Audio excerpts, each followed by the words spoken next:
గౌతమ్‌కి Malini call చేసి నిన్ను పర్సనల్‌గా కలవాలి అని చెప్పడంతో ఫస్ట్ నో అన్నా కూడా తర్వాత గౌతమ్ మాలినిని కలవడానికి సిద్ధపడతాడు. ఆ తర్వాత మాలిని ఒకటే ఒకటి కోరుకుంటుంది. అదేంటి అంటే గౌతమ్ అలాగే మల్లీలిద్దరూ కలవాలని. అయితే ఇక అదే విషయాన్ని దేవుడితో దండం పెట్టుకుంటుంటే గౌతమ్ వచ్చి "ఏంటి మాలిని పిలిచావు? ఏం చెప్పాలనుకుంటున్నావు? మీ చెల్లికి బుద్ధి చెప్పాను సరిపోదా? నీకు కూడా బుద్ధి చెప్పాలా?" అంటే అప్పుడు మాలిని అంటుంది "గౌతమ్ జరిగింది జరిగినట్టుగా నువ్వు మర్చిపో. దయచేసి నువ్వు మళ్ళీ కలిసి ఉండండి. నువ్వు మళ్ళీ ఇంటికి వచ్చేసేయి ప్లీజ్ నా కోసం. ఎందుకనంటే నువ్వు ఏదన్నా చెప్తే ఇప్పుడు మళ్ళీ చాలా షాకింగ్ నిర్ణయాలు తీసుకునేటట్టుగా చాలా విచిత్రంగా ప్రవర్తిస్తోంది" అంటే అప్పుడు గౌతమ్ అంటాడు, "మళ్ళీ ఏ నిర్ణయాలు తీసుకున్నా, నేనే నిర్ణయాలు తీసుకున్నా అంతా నీ వల్లే కదా మాలిని. నువ్వు గనక బిడ్డని నో అంటే సరిపోతుంది కదా!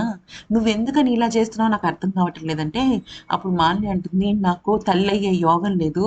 అందుకనే నేను నా చెల్లి బిడ్డ కోసం ప్రాకులాడుతున్నానే తప్ప వేరే ఉద్దేశ్యం ఏమీ లేదు" అని అంటుందనమాట. అంటే అవన్నీ కుదరదు. నాకు నా బిడ్డ కావాలి. నాకు నా బిడ్డని ఇస్తానని చెప్తే నేను ఈ రోజే కాళ్ళు పట్టుకుంటాను మళ్ళీది అంటే ఈలోపు మాలిని గౌతమ్ కాళ్ళు పట్టేసుకుంటుంది. పట్టేసుకొని "ప్లీజ్ గౌతమ్, నా కోసం గౌతమ్. దయచేసి బిడ్డ విషయంలో నీ నిర్ణయం మార్చుకో.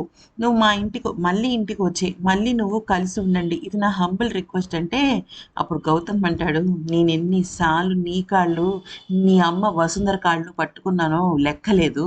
కానీ నన్ను రోడ్డు మీదకి బయటకి గెంటేశారు నువ్వును, మీ అమ్మ కలిసి. నేనెంత బాధపడాలి? కనీసం ఆ క్షణమైనా ఒక్క నిమిషం కరిగావా? ఒక మగవాడిని నీకు వరసైన వాడిని కానీ నువ్వు కాళ్ళ మీద పడేలాగా చేసుకున్నావు. నీకు ఇంకొక విషయం చెప్తాను విను. ఒక యాక్సిడెంట్‌లో ఒక మనిషికి కాలో, చెయ్యో పోతుంది. కాలో, చెయ్యో పోయింది కదా అని వాళ్ళ తమ్ముడినో, వాళ్ళ చెల్లినో నీ కాలివ్వు, నీ చెయ్యివ్వు అంటే వాళ్ళిస్తారా? అసలు నువ్వు మాట్లాడేదానికి, నువ్వు అడిగిన కోరికకి సంబంధం ఏమైనా ఉందా అని గౌతమ్ బాగా తిడతాడనమాట మాలినిని.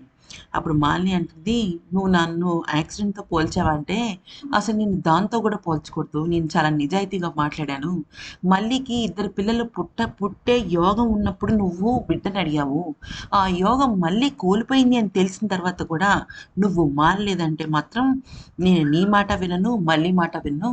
కోర్ట్‌లో తేల్చుకుందాం" అని చెప్పేసి అక్కడి నుంచి వెళ్ళిపోతే గౌతమ్ మనసు మార్చలేని మాలిని ఏడుస్తూ కుప్పకూలిపోతుందనమాట. అది జరిగిన విషయం.